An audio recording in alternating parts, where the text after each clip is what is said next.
Only mode. Well, good morning, everyone. My name is Bernard. I'm one of the co-directors of Zenergy. I'm joined today with Lorna. Lorna, are you here? Hi Bernard, good morning everybody. Hello, Lorna. Um, where are you today, Lorna? Today I'm in Kinvara, County Galway, Great Ireland. stuff. Well, I'm in the northwest of where you are, and I'm looking at a gray sky also at the moment. So, but it is Friday anyway. So welcome everyone. We've had some great response in regards to this webinar at the moment, Breaking Silos. We have people from Middle East, Dubai, Holland, and the majority is from England and Ireland. So your hosts today are Bernard and Lorna, the co-directors of Zenergy Consulting Limited. What we're going to cover this morning, Lorna, if you can move forward the slide, please. What we're going to cover this morning is a little bit of housekeeping first, then who is Zenergy, where do we come from, and then dive in, and this is where I'm really excited, and to team coaching. So what are the trends in terms of the challenges and evolution of organizational improvement related to team coaching? But in the trends we're going to look at, you have words such as team building, team performance, team leadership coaching, group coaching, cohort coaching. It's a bit confusing here with all these labels. We're going to kind of look at that. We're going to define what is systemic team coaching, and then go into some of the tools that we're using around systems thinking, adaptive change, and we'll finish with one of our clients, and she's here. Orla, good morning to you, and have a little live interview, Q&A, and Orla is a global HR business partner with our systemic team coaching certificate at the moment. So a little bit of housekeeping. You probably have noticed that everyone is muted at the moment for quality purposes, basically using this technology, and we will then unmute folks as we go along in the live Q&A. So what I'd like to do now is just to check in if everyone is listening correctly. At the bottom you have a chat function where you can type in a message and send it to everyone. You also have questions, but it's best to use just the chat function. And what I like to do is if you can then, everyone can then raise their hands. You have that little hand just below your name here. If you can just click on that, raise your hand, that will then let us know if you're hearing correctly. Neve, thank you very much. Ned, thank you very much. So the hands are coming up. Heather, Aaron, Alexandra, Brian, thank you, thank you. So it looks like the technology is working. A few hands have yet to be raised. I'm assuming people are hearing us correctly. I'm always a little bit anxious when we start these webinars. First of all, with the technology, obviously, you never know where that's going to go. And I was also thinking this morning, you have a few folks from the Middle East. I was wondering if we had the GMT timing right, Lorna. But obviously, I hope that's well. Okay, Lorna, I'll let you just quickly introduce the company. Hi again everybody. So Zenergy, we've been around since the year 2000. We are based, our offices are in the UK and Ireland, but we operate fairly internationally.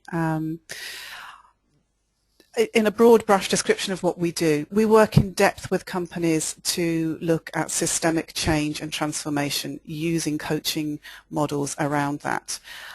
So the way that we work will be sort of longer term rather than shorter interventions. And when I say longer term, we're talking about, from sort of upwards of 9 months to work through whole organizational change processes using coaching and action learning and action inquiry. Our key ethos is that the vast majority of resources that companies actually need for change are buried within the organization, but they're actually gridlocked by the culture. So it isn't necessary to go and hire new people necessarily, or to completely spend all the money on trying to bring things into the organization. It's better to work first with what you've got, and then look outwards to see what you haven't got. But it's really, really complex, and most of you, I think, have a coaching background, so I don't need to tell you how complex it is to help people change sometimes. So that's what we do. We develop the leadership architectures around embedding all of this inside organizations, but really building the capability and the capacity of organizations to bring about their own change. And that can work from very small scale to kind of large scale projects. So it can begin with one-to-one coaching, and it can go right through to whole organization coaching cultures. Okay, Lorna, so why is that coming up? What are the trends that you're seeing at the moment? So I think there's some statistics here which we put up on the screen. They should be coming up in a moment. But the trends that we're seeing are that there isn't as much money to spend on trying to find quick fixes to things anymore, and so organisations are really being forced to look within themselves to do what they can to improve what they've got. So that's one thing. Productivity can be vastly improved, and if you ask most companies, how engaged their employees are, you ask employees how engaged they feel, there are many statistics which prove that there is a huge amount of room for improvement by helping people to feel more alive and engaged in their work, and more aligned with what's expected of them, and also what they can contribute as well. There's lots of things around alignment and coordination, and making sure that everybody is actually working to purpose. The statistic that has been around for a long time, that about 70% of change programs fail, I actually think it's far greater than that. I think actually pretty much all change programs will fail without attention to people. But sadly, it has been probably the one area that has been vastly neglected in the last decades. But now there is a growing realization that this is where we have to actually focus in order to make change happen. And all of the world events, particularly the banking crises and all the other economic events which are bringing transparency right up to the forefront of the corporate agenda, all of these things are actually helping us to really focus on helping people to be the best that they can. Quite apart from that, we are in extraordinary times of great transformational change in the world, and this is a huge stretch for people. And I don't say that lightly at all. This isn't just about incremental change. Organisations need people to take big stretches in order to adapt to a vastly changing environment. The whole work environment is changing, and everything that we've known about secure jobs has gone. So this is frightening for people at a time when they're actually being called to produce a lot more. So again, we're seeing a lot of this happening, but the skills within organisations are not necessarily there today in order to help this transition. So coaching has a massive role to play in what I call almost the midwifery of helping organisations to adapt and change to this world. But underpinning this, you need a good discipline and way of working that is really embedded in systems thinking. And so this is where we actually began in our thinking. And if I could just talk about maybe the organisation, the evolution of organisation improvement. In the 1980s, we would have heard a lot about efficiency improvement through enterprise resource planning systems. In the 1990s and the noughties, it was all about e-business. Then there was a big trend around let's teach people communication skills and emotional intelligence and management training. And all of these things have happened. A lot of money has been spent on them, a huge amount of money. But actually what wasn't happening was the connection of many of these things. So, a lot of training money was spent without actually really looking at how to embed it into the habits of the organisation, the way people think, to align that to corporate strategy. And so this is really where the where things are today is to join up all of those dots using systems thinking. And of course, if we don't, then it just isn't going to work. And this is the thing, a lot of the problems that have emerged in organisations have been created by the way that we've done things. And it can be very difficult to solve those problems when one is actually inside them. Sometimes you need help to actually step outside and see what the organisation is actually doing and where it needs to go. And that's obviously a huge role for coaches to get involved into that, helping the organisation see their own seeing, to see their blind spots, to see the bigger picture of how everything is actually impacting everything else. Bernard, I'm just going to hand back to you just to explain this from, I suppose, from a coaching trend perspective. So where do we see the market today? Linked to what Lorna is saying here, this is just a slide based on Peter Hawkins' Leadership Team Coaching, which is the book on the left-hand corner here, which I would recommend anyone who's interested into systemic team coaching here. It's just a quick snapshot of how does that translate concretely into the market today. Where what you have in green in the middle here, team building working, team facilitation, and we estimate that this is where about 70% of the market is at the moment. And this is essentially working with teams, assuming, and we're not going to go into the details of this conversation this morning, describing the differences between team and groups and all that stuff. We assume everyone's into that. But this is essentially working around task and process focus here. Prior to that, you have group relations or group cohort coaching, which is working in one theme with different people within the organization. And you're reading this slide from left to right and here. So as you go further into the quantum to the right-hand side of the slide, the timing of your engagement is going to be longer. The investment is going to be bigger. And here, the little people assembled at the bottom, you have more stakeholders in there. Your return of investment is going to be much bigger in there, and obviously you're going into what I call deep dive transformational change using the U-curve theory, adaptive leadership challenge. We have all sorts of models here that we're mixing together that we're going to come to in a few minutes here. So this is really key in order to have deep transformational change. We believe, and surely we've seen this in the last years, and that systemic team coaching is the right way to do. Now that evolution from left to right has taken Xenergy about 10 years to do that. On the green side of things, we were focusing on that for at least 6 to 7 years. We're one of the main Belbin consultancy here. We use Belbin as a tool, Belbin team rules. You have Myers-Briggs, you have other ones. And there, so we did a lot of outdoor team building, team working type events where you profile everyone, you come in and focus on trust, on conflict, and but all of that is task, process focus, team performance as I call it in here. And we slowly but surely using coaching went into the right and went into the transformational leadership team coaching, and today systems, working with systems, and we're going to define that in a few minutes. Okay, Lorna? Shall we just pause for any questions so far?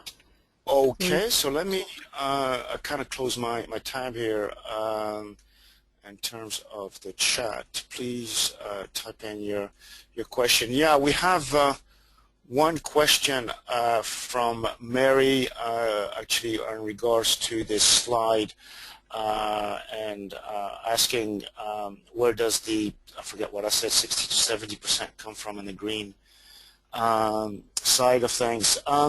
It's an estimation, and Mary, and from of the research that has been done, especially by the International Coach Federation and other coaching associations around the coaching market. I wouldn't be able to put any figures to that. There's no, or yet that, as far as I'm concerned, any figures in terms of the revenue generated in terms of team coaching against one-to-one. But the percentage definitely has been researched in here. And it is a trend also, as people are, a lot of one-to-one coaches are moving into the team. I think there's a very practical answer to that as well, Bernard, in that organisations are realising that they need to coach many people and quite quickly. There's an urgency to it, and there is a pure cost Lower the factor. cost. It is far cheaper and more cost effective, and not just cheaper, but more productive if you coach a whole team rather than just one-to-one. Because you're addressing more people, but also you're immediately getting into the interpersonal, inter-function, inter-team impact right away. So you're getting straight to the heart of the matter. So it is actually much more effective, and I think that's really the key reason why we're seeing far more focus on team coaching now rather than one-to-one coaching. So we're going to move on again, folks. Type in your questions in the chat function. We're going to have live Q&A as at the end here in about 20 minutes or so. So we will unmute you so you can voice it, or you have the choice of using the chat function. So one of the main issues that we're seeing, at least with our clients, especially now, is, well, I don't have enough time, or I don't have enough resources to go into team coaching in here. And the best way to look at this is we're using different tools such as organizational analysis, psychodynamic analysis, and we call some of these cultural gridlocks. So we're going to show you an example of some of the cultural gridlocks that we're more familiar with. Is you come in into your client, they're too overloaded and exhausted to see or think clearly or see the bigger connected picture. I call this, where are you in your hamster wheel? Usually these are reactive cultures as opposed to proactive cultures, and we'll come back to that. They're essentially fixing problems. They're essentially going into technical leadership. In other words, we have a leak on the wall. Let's just throw some plaster in order to stop the leak, but not trying to really go into why is there a leak in the first place coming in there, which means that you only go into attend to urgencies, and surely I'm seeing it today, whether with my clients or prospective clients. You've got to call them about 6 times, send 8 emails. It's becoming harder to just join up people in there. And you have a picture of an eye here with fire, so there's a lot of fires around, a lot of priorities to do. So they keep on doing the same, faster and simpler, as the hamster wheel is going more and more as it's going faster and faster. But you can't solve these problems with the same consciousness or a mental model or meaning making that created them originally. Hence the little picture of Einstein here. Insanity, doing the same thing over and over again and expecting different results. So important issues missed, productivity loops, and that's just going in circle and circle and circle, and it's just unsustainable. So they could ask you, team performance to come in, and we have communication issues, we have performance issues, but if you look at it from a system, the living system, you can see that it's a little bit more complex than a technical problem in here. So what we're saying is this is about innovation. What if all the resources you need for innovation are already inside your company? A little bit like the coaching approach, and we have a lot of coaches here.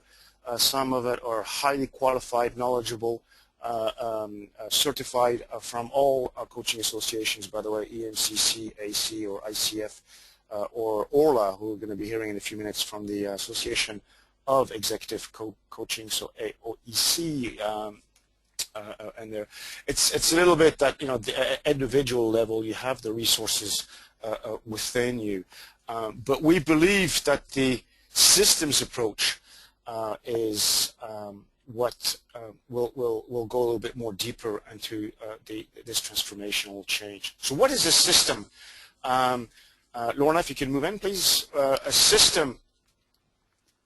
Yeah, a system is really, as it says here, the dynamic interplay of all of the moving parts, structures, processes, and mental models. By mental models, we mean the beliefs, the values, the assumptions that are underpinning every single action within an organisation. An organisation really is the sum of its people, how people think, therefore how they act, the kinds of decisions they make, the quality of their thinking, how competent are they at strategic thinking, how competent are they at follow through, how do they use diversity, all of those things, and actually really taking a look at the whole big picture and seeing how it's actually made up. So the simplest way to actually think about this in your mind is like a car, and we've got a picture there on the right hand of the screen about all the parts in a car. So when you're thinking systemically, you're looking at how all of those parts actually impact one another, support one another, and enable one another in order to bring the whole thing around, in order to make that car. And so that's what we do when we're looking at organisation development from a cultural perspective. We look at all of the different moving parts that are actually causing the organisation to act, to think in a certain way, and therefore what are the results that you're going to get with that thinking, and therefore what might you need to change in your habits, beliefs, processes, etc., in order to bring about different outcomes which are of more benefit to the business. So it is very complex. It's all about behavioural change. It's about building capacity and learning, and making all of this understandable and simple enough for people to engage with, because it is a very complex thing. It's also intangible, and a great skill of the systemic coach is to be able to make this simple and embraceable for people.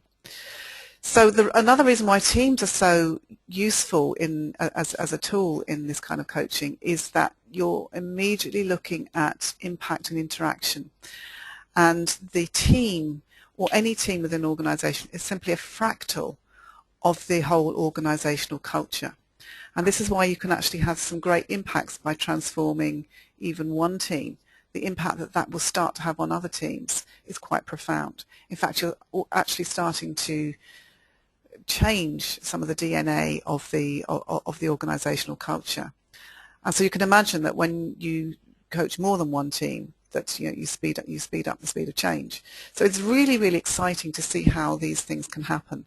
And then once you've actually worked on changing behaviours, then there's work to do around rethinking organisational processes so that it can support a continued learning organisation.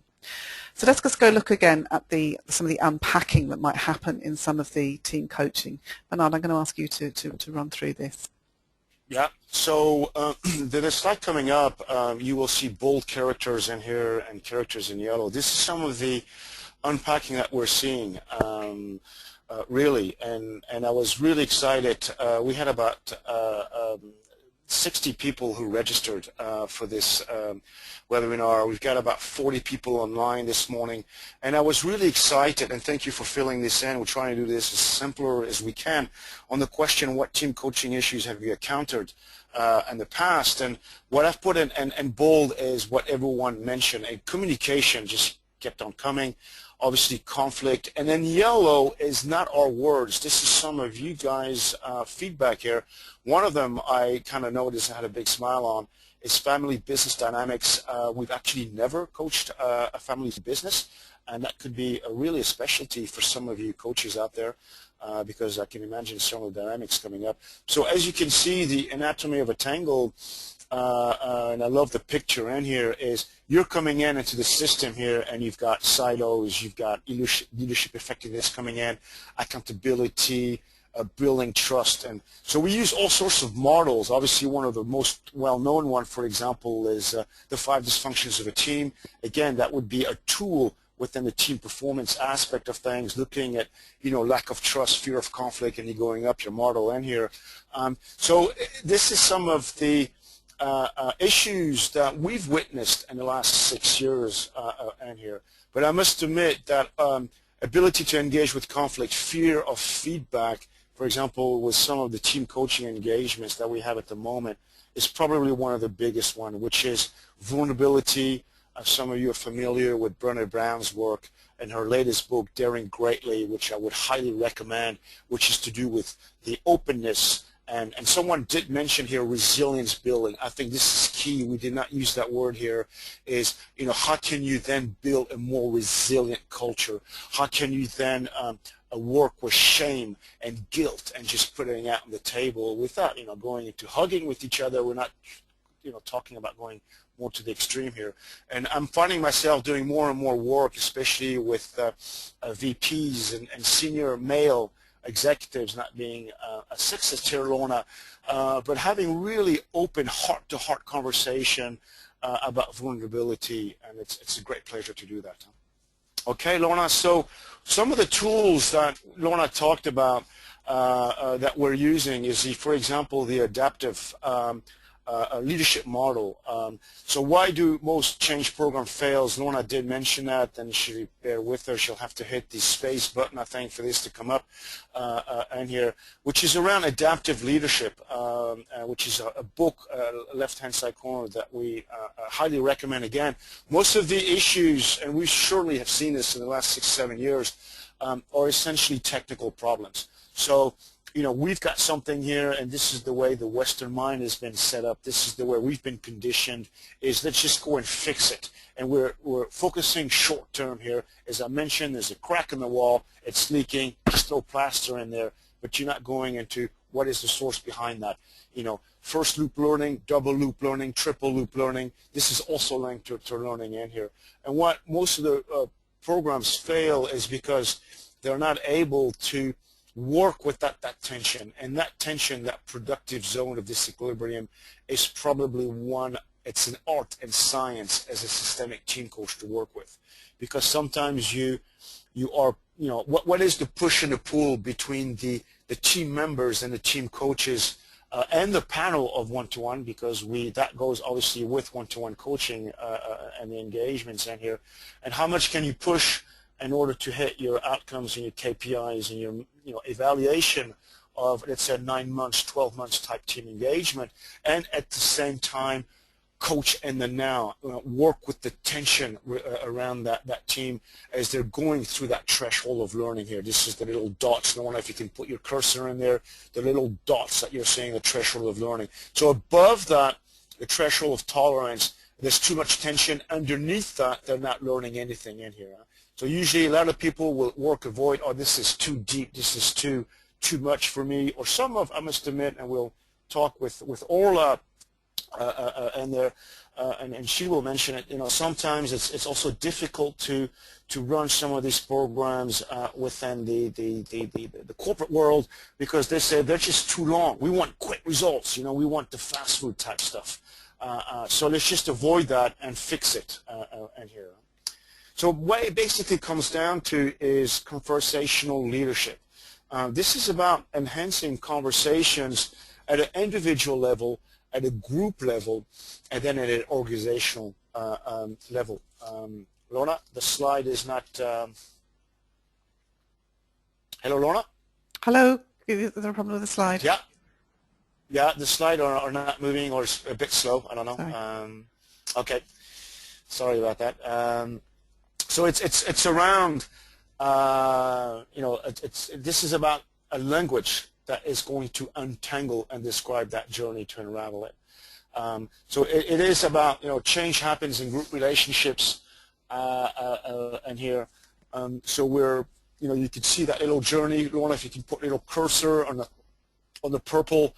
So this is about conversations that matter, moving from one-to-one to teams and to groups. And we use models such as the Wilbert Integral Leadership. I'm sure that some of you have heard this, which is looking at the exterior, interior, individual, collective. In other words, to kind of look at this from a systemic point of view, is to look at focusing on all these quadrants. So a lot of you, for example, would focus on the individual interior, which is, you know, someone's values, belief system. This is the one-to-one coaching, and sometimes I would almost say the boring one-to-one coaching, but we have to go through there. But that's been around for so many years now, and there. The exterior individual behavioral competence, a lot of the coaching market is also in there. It's about behaviorals and skills. whether it's skills coaching, performance coaching, leadership coaching. And here at Xenergy, we started that when I joined Lorna in 2003 through my own coaching journey, then went through the cultural aspect, Interior Collective, working with organizations, especially after Lorna completed her master's with the Grubb Institute in London. So we bring some of the tools from the Tavistock Institute, if some of you are familiar with that organizational analysis. And then the Exterior Collective, which is everything to do with reward management, performance structures, governance structures, strategy. And a lot of you have mentioned strategy, misalignment of strategy as some of the team issues at the moment. But you change one quadrant, a change in any one quadrant or the external context impacts all quadrants. The external context is what you have outside here, the grayish area is what is impacting us at the moment. So the banking crisis, last summer, the euro crisis, doing more with less, public sector cuts at the moment in Ireland, etc., etc. Taking $1 billion off the public sector is what is going on here at the grayish area, and will affect any one of these quadrants. So this is integral leadership type model using Ken Wilber.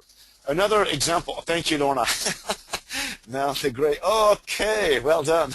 That's the context moving, the external context. For example, taking out $1 billion away, and this is another example of a real case study, client cultural gridlock. And so we identify these and we map them, visualize them, so they could come in and says we have communication issues, but actually when you really break this down, they work in silos. There's no individual and collective reflection.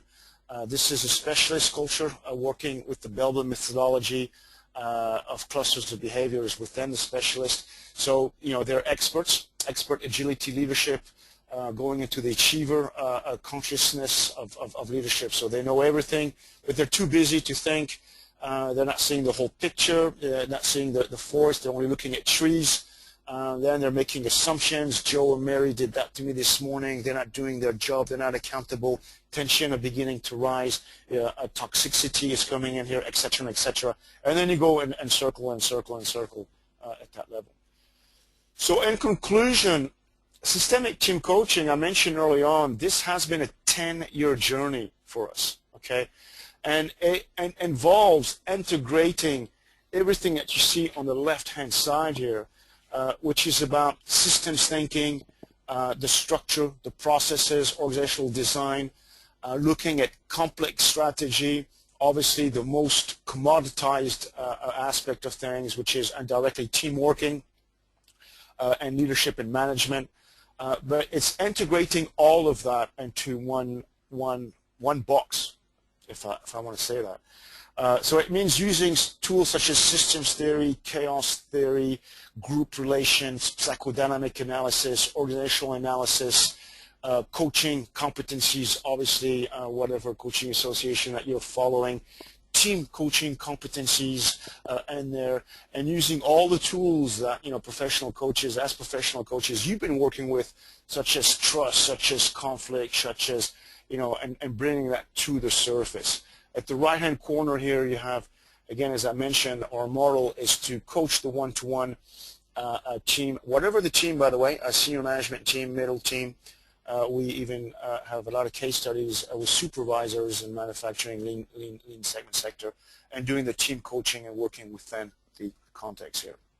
So, are you an agent of change? In other words, we're kind of what that means is,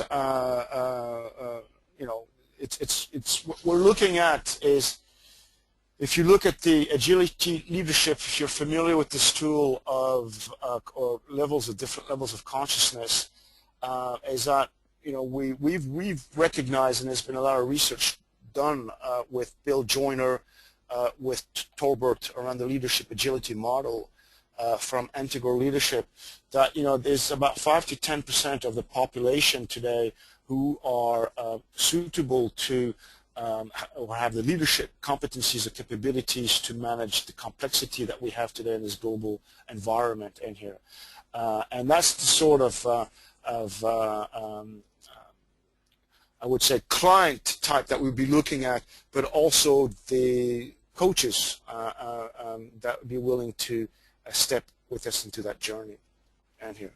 So we're going to take a pause right now and to see again if there's any questions before we then open this up to Orla, who's with us at the moment. Is there any questions in the chat function, because I'm conscious I haven't spoken. I've spoken a lot. Lorna, can you pick any note? Any questions, just type them in before we come into the qualities of what we define as what we think is the qualities of a systemic team coach.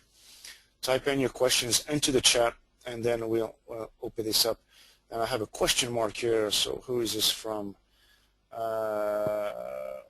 Okay, we can come back to that later on. Fine. I've got a question here about cross-culture, Bernard. Somebody is asking, what impact does international culture have on the coaching of a team, and what basically involving this?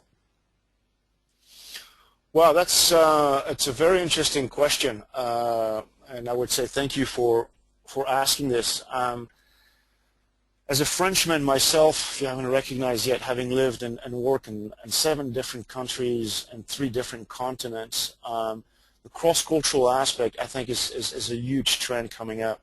And someone did mention in the registration here, working with global virtual teams, remote teams, and it's an area that we're just picking up here at Zenergy at the moment. And on top of that, also working with virtual technologies as we're doing it at the moment. So for this, we use different tools. One of our senior associates, Angela Keane, who just completed her master's with the Oxford Brookes University in England, has gone through the Philip Brzezinski. So Philip Brzezinski's model is one model I would invite the coaches on this call here today to look at. I think he wrote, Lorna, coaching, cross-cultural coaching or something like that.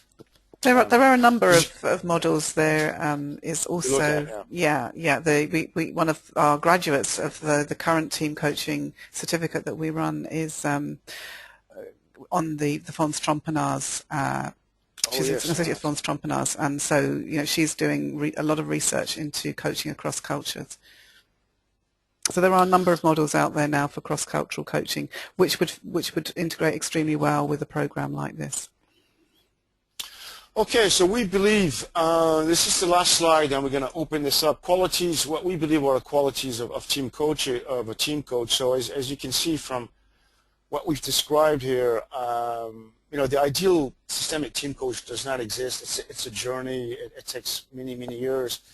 And this is why we usually operate with 2 team coaches, by the way, on a lot of our engagements due to the complexity of these types of interventions.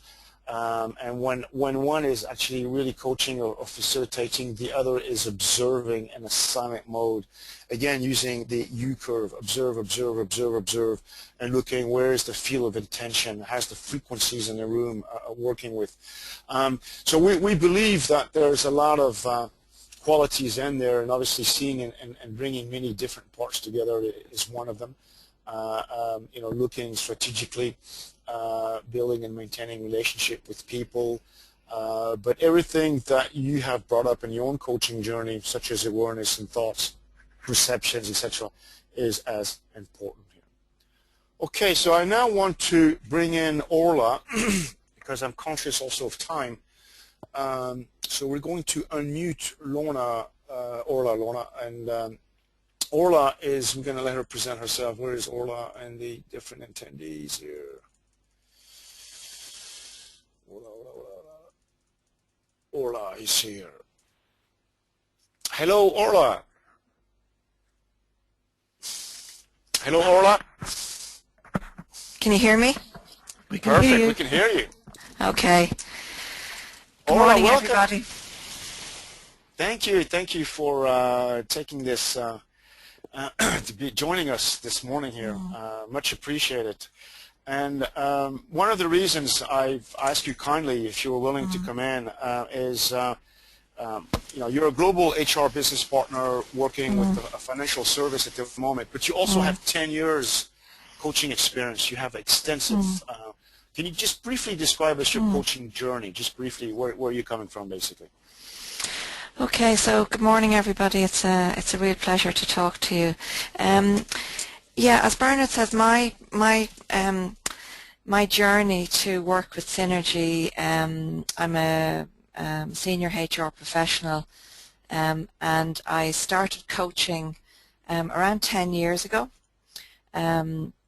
And then that led me down a journey of NLP practitioner, etc. So I use coaching as part of my HR practice to work with senior executives within the company.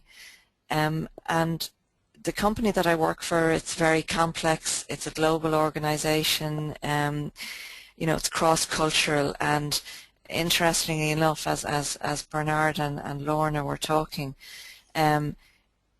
we have to do a lot of our work virtually because we've got locations all over the world. And what I actually discovered over the course of a number of years is that however successful coaching was on a one-to-one basis, that the coachees were actually sort of bringing examples and into coaching from the team that they worked with, and with the best will in the world, the coaching one-to-one, they could change behaviors, they could look at beliefs and values, and they could change their reaction to what was going on, either with another person or within another part of the organization. But there was a limit to what could actually be achieved in terms of the overall organization or an overall team. So I began thinking about what else I could do, and that led me to team coaching. And I've been through, I've been around the block a few years, so I've done a lot of training and a lot of, been sort of exposed to a lot of frameworks and concepts, etc., in terms of leadership and coaching. And I have to say that the difference that this has made to me in terms of dealing with both with the system within the organization with senior executives is that it really gives an understanding, and I've been talking to people over the last few months about this, is I had an intrinsic understanding of what was going on, but I didn't have the language or the frameworks to actually name it. So, and then I went on a kind of, round and round in circles in terms of I have an innate understanding of what's going on, but I can't actually, get my arms around it or put a finger on exactly the dynamic. And when I was exposed to the systemic team coaching, it really gave me a language, it gave me a framework, and it also gave me the courage to actually name what was going on, either within the team or with a senior executive, and to be able to name it correctly, and for them to be able to see, yes, that's actually what's going on. Right. And I mean, it's very exciting. The information in terms of systems thinking is it's hugely engaging, and it's very interesting. It's not a magic wand, and what I find with our organization is that there is a tendency to look for quick fixes. So give me something that I can plug in, plug out, and is not going to take me away from my desk for too long. And essentially what it comes down to, it's the interconnections, particularly in a global organization. It's the interconnections, it's the relationships, it's the conflict that actually hinder the organization making progress. So while it's not a magic wand, the ability within a team to look at itself, to name what's going on, and to be able to understand and reveal certain behaviors, certain beliefs, certain ways of doing things. While it's not a magic wand, it's actually can be very revealing. And one person described a spaceship coming down and landing within a team because it was so revealing in terms of uncovering what was actually going on in the team, and for it to be correct and a real view of what was actually happening in the room, and to be able to unpack what's going on in the room is actually what's going on in the business. So there's a mirror image of behaviors within a team environment in a particular intervention room workshop, which is manifesting itself within the business, and people can see that. They may not actually be able to understand how to name it, but they have as I said, like myself, they have an understanding of what's happening. And the real ability of systemic team coaching is to be able to look at behaviors, look at beliefs, clear residue, and for people to be able to manage conflict and get higher performance, because at the end of the day, that's what's important to companies. But as well as that, I think there's an underlying understanding that relationships improve.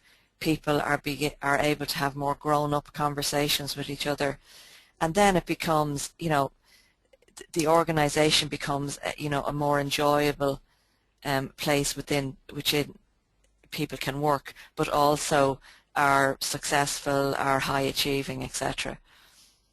So okay. No, great stuff, Orla. There's a lot of questions coming up, as we would expect. Okay. So can we, Lorna? Hello, Laura? Hello. Can you see the questions coming up? I have a problem with my little one. I'm going to open up. If you guys can put your hands down, and we can then let you go live here. Michelle Birmingham, are you with us? Yeah, okay. We can put you live, Michelle, if you want to. I'm going to unplug and unmute you, Michelle. Okay, Michelle, now she's had a public sector question. I'm muting you back. Lorna, can you see the questions yourself? I have a problem with my window here. How has this approach been received by public sector? We have a huge public sector client at the moment. It's been extremely well received. Yes, the budgets are cut, but it's going through deep change. Lorna, I can't see the other questions. Yeah, let me just say something about the public sector. I think we're working in health and education on that side, and without revealing names, but this process has been used at a very deep level to explore the culture, to name some of the issues, and to give people a framework within which they can contribute to change and start to change things.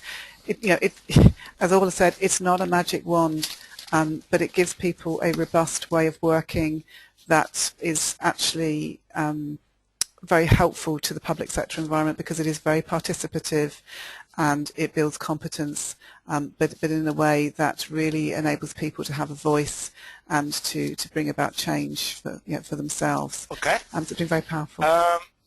Mao, he has a question.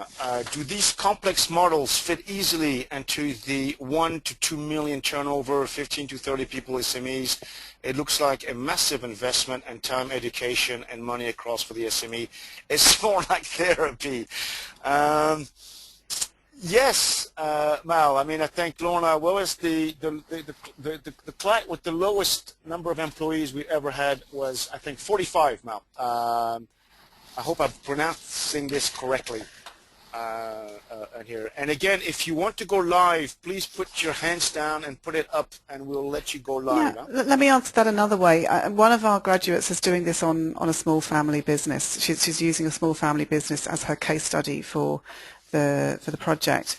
I think one of the beautiful things about the model is that it's adaptable to whether you are a small business or a multi-billion-dollar business. There are different ways of adapting the methodology to suit the size of the company. And the size of the company that you are comfortable working with will also count as to how comfortable you are to adapt it. But I think the critical size at which a company starts to need this way of working is somewhere around the 30 to 40 person mark. And the reason for that is that that's when some of the people issues become really, really inhibitive to business progress and business growth. And a lot of companies get to that size and they never manage to grow any further.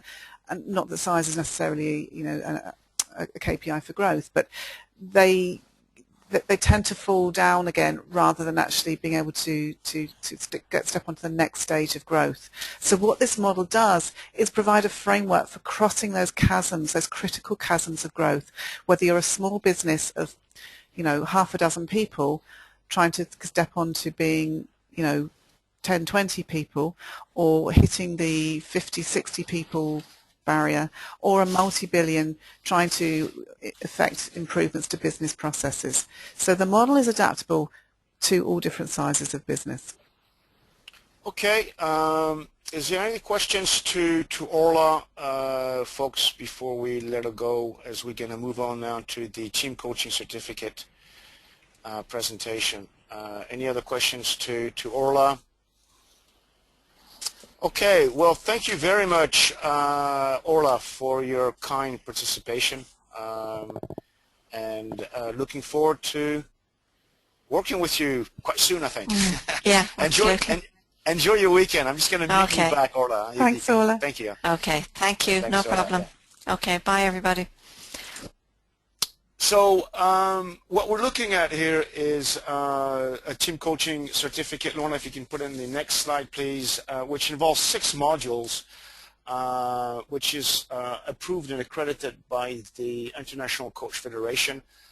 This really targets actually especially the professional coaches who are looking for CCUs that will give you, I forgot, about 24, 26 CCUs in here. This is obviously a 6-month program, as you can imagine, starting with Module 1, which is around what is the system, living systems approach, contracting, which is a parallel process because we also coach the cohort of different individuals coming from different backgrounds in here. So in the current batch, you have Orla, which is the head online, who is an internal coach within a financial service company and financial services in Dublin. You also have consultants, coaches. We have an engineer, believe it or not, who's working for a medical device company, etc., etc. So we have a mix of folks in here. We then go into the certification of the Belbin methodology.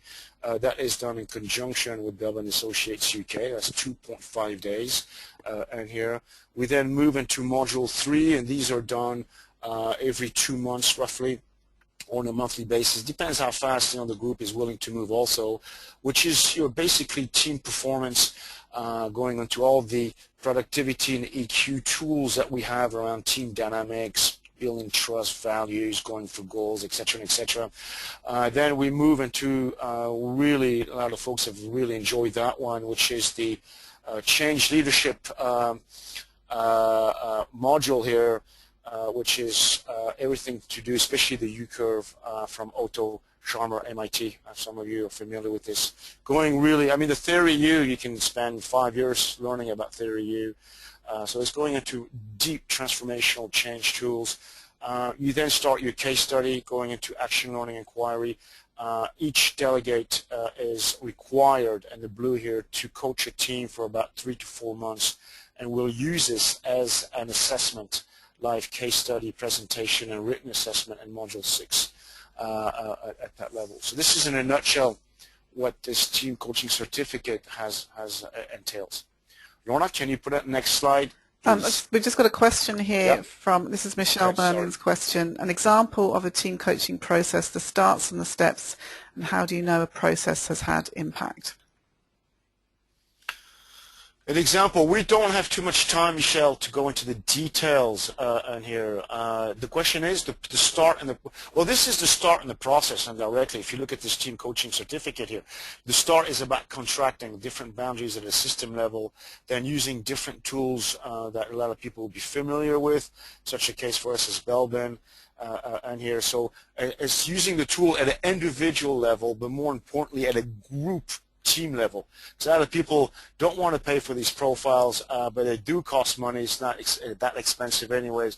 And get, for example, with Belbin, especially with the new eInterplay 7 now, a 14-page report on the DNA of your team. And going into the analysis of that. Then it's setting out the contract within your team, at the same time appointing your panel for one-to-one. So most of our teams we have are between 10 to 15 members, so you have to have a good professional executive coaching panel to coach 15 team members in here at the same time as doing your monthly or quarterly team sessions in there. Another question from Wesley. Do the regular coaching diplomas offer the skills, or is it necessary to train specifically in team coaching? Maybe I'll answer that one. From the diplomas that I know of, and there are now many coaching diplomas on there. They tend to focus on basic coaching skills first. Team coaching is a particular expertise. It does require a discipline and a knowledge over and above one-to-one coaching, and it's all to do with, I suppose, a much greater and deeper understanding of group dynamics, and this is way beyond just team profiling and personality profiling. It's really to understand the dynamics of groups and change, organizational change processes. When I say processes, I'm talking about the human psychodynamics of change. So there is a body of theory to be learnt and a practice to be very practiced, and you have to really live and experience it in order to get to grips if you're going to coach within it. So the answer to that, Wesley, is yes, you do need to coach specifically. You do need to learn specifically about team coaching in order to be an effective team coaching, but it builds on any one-to-one coaching expertise. I think there are some diplomas which are starting to be offering team coaching, but we know that we are one of the very few specialist team coaching providers, team coaching, train the trainers, or train the coaches rather, providers available at the moment, because it is a relatively new area. I think I would finish that we are practitioners going into a train-the-trainer type intervention, as opposed to having built Zenergy around a training model, which we're not, and so we bring really our own experience of having done that for the last 10 years, our live case studies. This is where we ask people to actually coach a team while they're doing that certificate. In the middle of this, you have obviously group coaching, living system experience. We use drumming, for example, as a tool. A lot of people were a little bit not afraid but anxious. What is this drumming thing to do with energy? Well, actually, drumming can be a very powerful tool. And obviously you also have supervision in your case studies, which is part of that certificate. So where does that lead us to? We are opening up the registrations. We're in contact with a few people already, and here the investment on your behalf is in sterling, because this is a European, essentially a course. If the way you register is you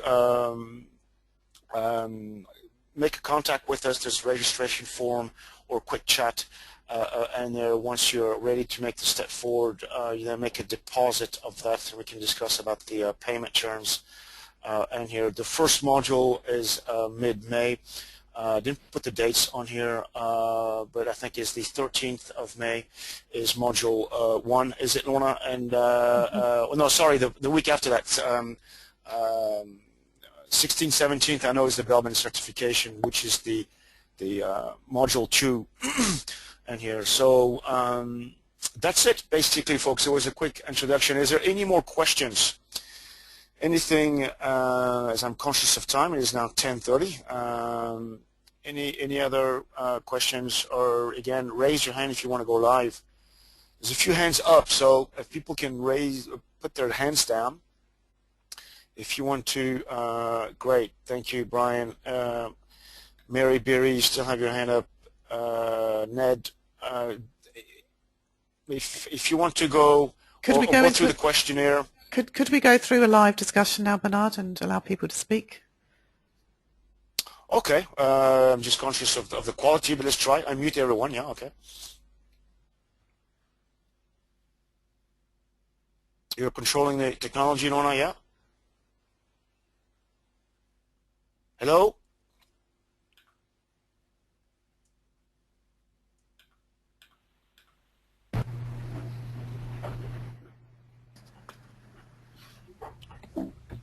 Okay, so we have possible questions from Erin, Sarah, Sheila and Mal. Who'd like to go first?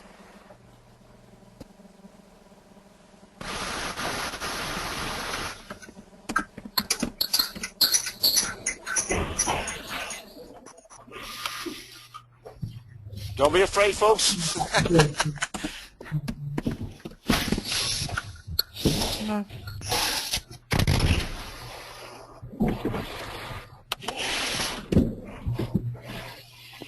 Hello, you are now, everyone's unmuted.